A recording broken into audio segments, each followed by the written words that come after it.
अस्सलामुअलैकुम student, welcome back. आए हैं हम एक्सरसाइज 3.2 के साथ वापस आपके दिलों में मैथ का घर करने के लिए। तो देखें, हमने 3.1 के अंदर साइंटिफिक नोटेशन को ऑर्डिनरी नोटेशन में कन्वर्ट करना सीखा और ऑर्डिनरी को साइंटिफिक नोटेशन में। तो आज हम बेसिकली लोगोथर्म से इंट्रोडक्शन करने जा रहे हैं कि हमारे पास लोगोथर्म कौन सी टर्म होती है।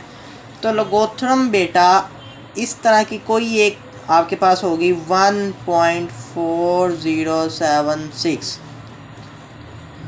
ये जो आपके पास होगा ना 4076.40, इसको आपने हमेशा नाम देना है मेंटिसा का।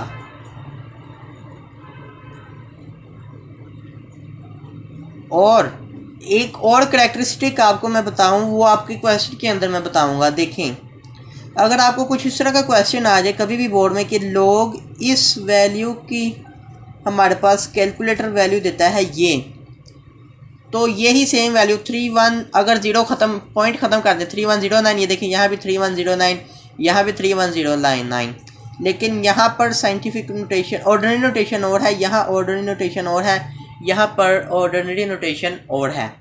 तो इस तरह के क्वेश्चन में आप बगैर कैलकुलेटर के किस तरह से सॉल्व कर सके हैं बोर्ड कर के अंदर, वो मैं आपको बताता हूँ। तो देखें, जहाँ पर पॉइंट हो, पॉइंट के बाद आपने देखें इस वैल्यू का पहला डिजिट 3 है। 3 को ढूंढना है किस साइड पे है, यहाँ पर राइट साइड पे है पॉइंट के इस तरफ। तो गिनना है किस नंबर पे आता है 1 2, 2 के बाद आता है। तो 2 हमारे पास यहाँ पर है इस करैक्टरिस्टिक।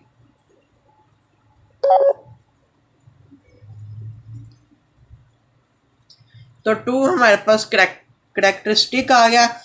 और ये जो था 4076 जिस तरह मैंने बताया ना, तो यहाँ पे हमारा 0.4926 है।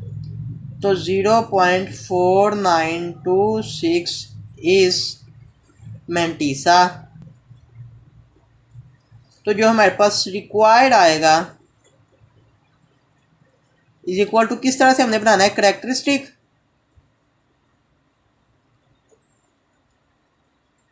Plus mantissa.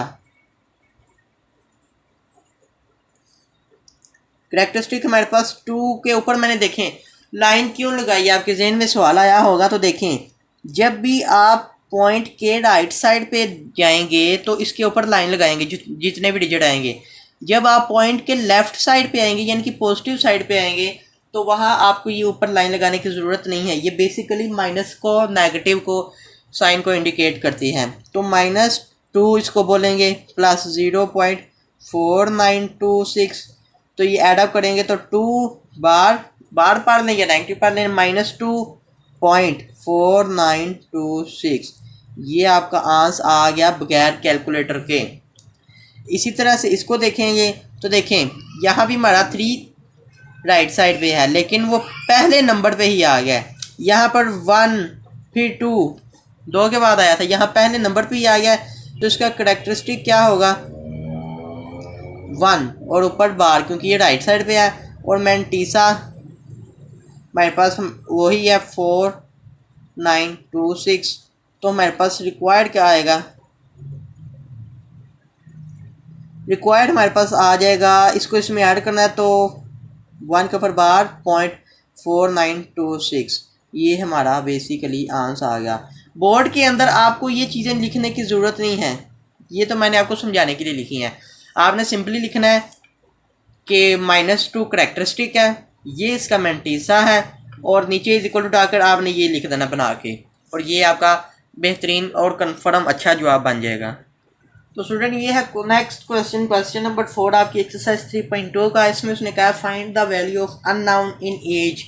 तो इसका बेसिकली स्मार्ट सिलेबस में आपका एक ही क्वेश्चन है। तो देखें, यहाँ पर हमारे पास 6 भी नाउन टर्म है, 0.5 जो कि आप देख सकते हैं कि हमें पता है, लेकिन वेरिएबल यहाँ पर हमारे पास ए आ रहा है। ए को हमने अननाउन है, इसको फाइंड करना है। किस तरह से करेंगे, बहुत सिंपल है।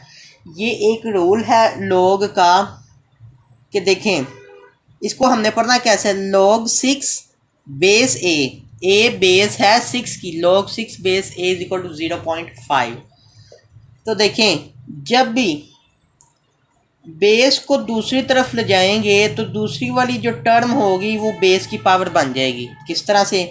ये 6 इधर आ जाएगा, log ख़त्म हो जाएगा और a उधर जाएगा, ये टर्म इसकी पावर 0.5। दोबारा से समझें किस तरह से मैंने बताया है कि जब भी बेस दूसरी साइड पे जाएगी तो दूसरी वाली सारी जो हमारे पास वैल्यू होगी वो उस बेस की पावर बन जाएगी। अगर यहाँ हमारे पास a यहाँ पर होता और 6 बेस होती तो उसका डिफरेंट मेथड था, लेकिन इस मेथड में आपको एक रूल भी मैंने इस तरह समझा दिया कि बेस उधर जाएगी, बाकी सारी टर्म बेस की पावर बन जाएगी। तो a की पावर 0.5 इज इक्वल टू 6, तो 0.5 मीन्स आधी पावर, तो आधी को लिख सकते हैं हम 1/2। इसका अगर आप डेसिमल ख़त्म करें तो वो 1/2 भी बनेगा, इज इक्वल टू 6। तो 1/2 का मतलब है √a। जैसा कि आप जानते ही हैं, मैं चैप्टर 2 में भी इसको एक एक्सप्लेन लेक्चर दिया है इस पर, साइंस के ऊपर, और ये हमारे पास जो पटे के अंदर एक्सप्रेशंस आते हैं इज इक्वल टू 6। इसका भी हमने स्केयर कर लेना है, इसका भी स्केयर कर लेना है, ताकि स्केयर रूट कट जाए और ए की हमारे पास वैल्यू आ जाए। तो a इज इक्वल टू 6 का स्केयर 36, तो a हमारे पास 36 आंसर आ गया। इस तरह से इसको सॉल्व करना था। तो स्टूडेंट ये है इस एक्सरसाइज का आपके पास लास्ट क्वेश्चन। इसके 2 ही पार्ट हैं, तो इसमें भी सेम क्वेश्चन नंबर 4 की तरह है, लेकिन उसमें वहाँ उसने कहा था find the value of unknown, यहाँ उसने कहा find the value of x. Basically दोनों चीज़ें एक ही थी। तो देखें, हम पहले पढ़ चुके हैं कि ये रूल होता है कि बेस जब भी दूसरी तरफ जाती है तो वो सारी टर्म बेस की पावर बन जाती है, log ख़त्म हो जाता है। तो यहाँ 64 आ जाएगा, बेस उधर चली जाएगी, x ये उसकी पावर हो जाएगी एक्स स्केयर, तो X square is equal to 64। ऐसे ही है। तो अगर एक्स स्केयर का हम अंडर रूट करें तो दूसरी तरफ भी हमें अंडर रूट करना पड़ेगा, तो ये स्केयर स्केयर से कट गया, तो x is equal to under root 8 multiply by 8। 64 होता है, 8 8 ज़ा 64, तो x is equal to under root 8 का स्केयर, ये स्केयर स्केयर से कैंसिल, तो x is equal to 8 answer आ गया। इसी तरह से यहाँ भी करते हैं, बेस उधर जाएगी तो ये सारी पावर जो है हमारे पास टर्म, ये इस बेस की पावर बन जाएगी, log ख़त्म हो जाएगा। तो x इज इक्वल टू हमारे पास 3 उधर जाएगा, ये इसकी पावर 3 की power 4x is equal to 3 multiply 3 multiply 3 multiply 3, x is equal to 3 3 9 9 3 27 27 multiply 3 81। तो ये आपकी यहाँ एक्सरसाइज ख़त्म होती है। अब मिलेंगे हम नेक्स्ट एक्सरसाइज में, हमें दीजिए इजाज़त। बहुत सी दुआ में याद रखिएगा, हमारे चैनल को सपोर्ट करें, अपने दोस्तों के साथ लाइक शेयर करें और इसको लाइक ज़रूर किया करें। देखिए हमें बहुत मेहनत लगती है, लेकिन आपके लाइक करने में 1 सेकंड भी नहीं लगता। तो दीजिए इजाज़त, हम मिलेंगे नेक्स्ट एक्सरसाइज में। अल्लाह हाफिज़।